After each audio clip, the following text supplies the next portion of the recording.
Hi and welcome to Lois and Morgana Davidson Art. It's Lois here, and today I'm going to be demonstrating how I experiment with one colour to paint this winter landscape. I'm using Cotman Payne's Grey. It's a lovely student quality colour that splits out with plenty of water to all different shades of grey and blue, which is why I really like it for these scenes.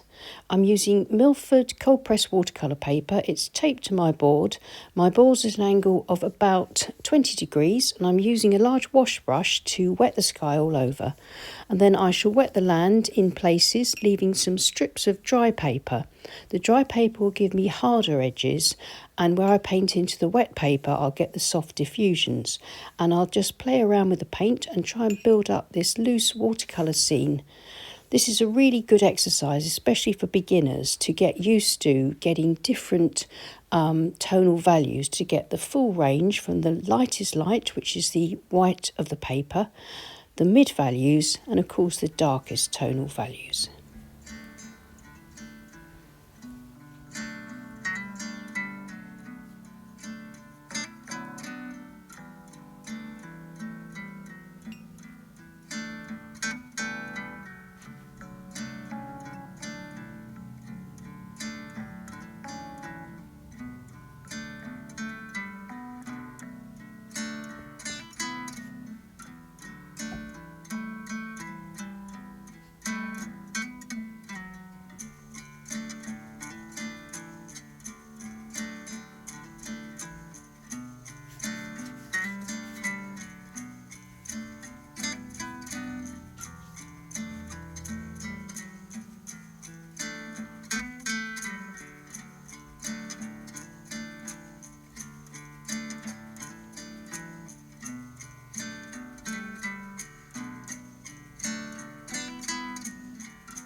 I started off painting with my board at an angle of about 20 degrees, so the paint flowed down the page.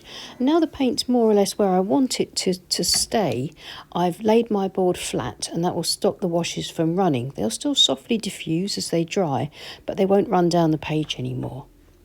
So I can continue putting in this lovely soft sky, trying to work it around the trees, and then I'm going to use a palette knife and scrape through the paint, the damp paint, and I'm going to put in my tree branches and tree trunks while it's still wet to get that lovely sort of fresh feel. If you don't like working with a palette knife, then wait till the painting is dry and then go in and paint the branches with a rigger brush or some other liner brush.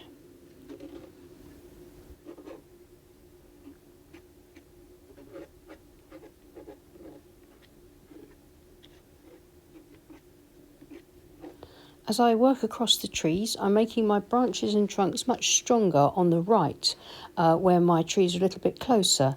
The background trees, the distant trees, I'm keeping my marks a little lighter and paler and less detailed.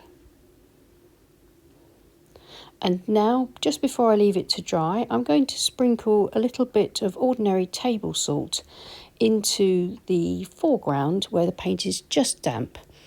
Only use salt when your paint is just damp. If it's too wet, it won't work, and if it's too dry, it won't work. And this should hopefully give me just the suggestion of some foreground in this abstract landscape, and just maybe the sparkle of some frost.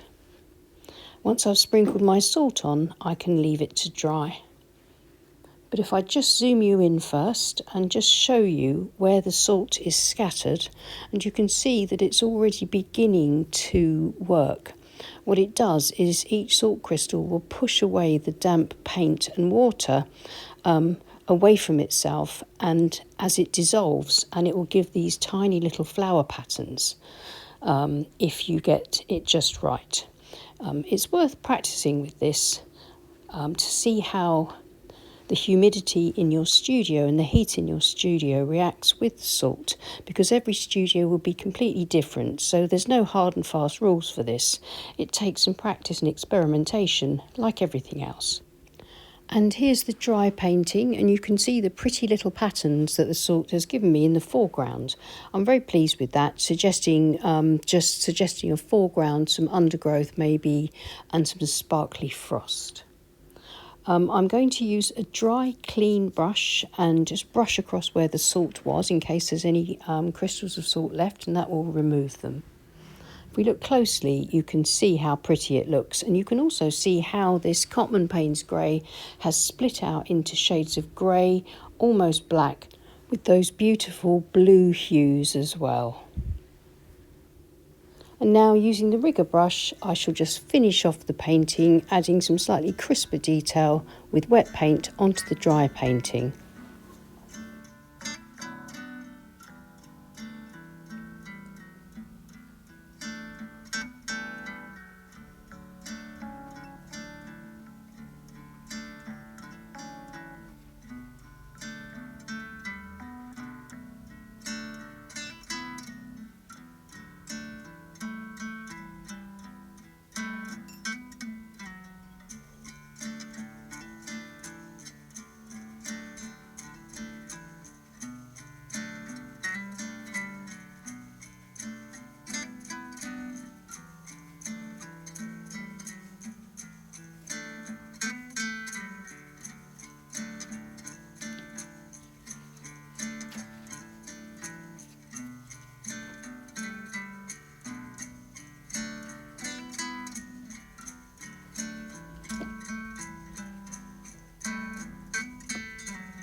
And that's my simple exploration finished. It's only taken a few minutes and just a bit of practice, and this sort of experiment can really familiarise you with paint mixing and getting the values right, but also about the compositional balance between painted paper, unpainted areas, or lightly painted areas, and also, more importantly, making sure that there are some areas that are really quiet and restful with very little going on, and other areas that the eye is then drawn to. And lastly, it's great for practicing perspective, both linear and aerial. Well, thank you so much for watching. Please leave us a like and subscribe to our channel if you haven't already. And thank you so much to everyone that supports our channel via Patreon. If you're interested in supporting Morgana or I, then please follow the links below to our Patreon pages. Thanks so much, and I'll see you again soon. Take care and happy painting. Bye.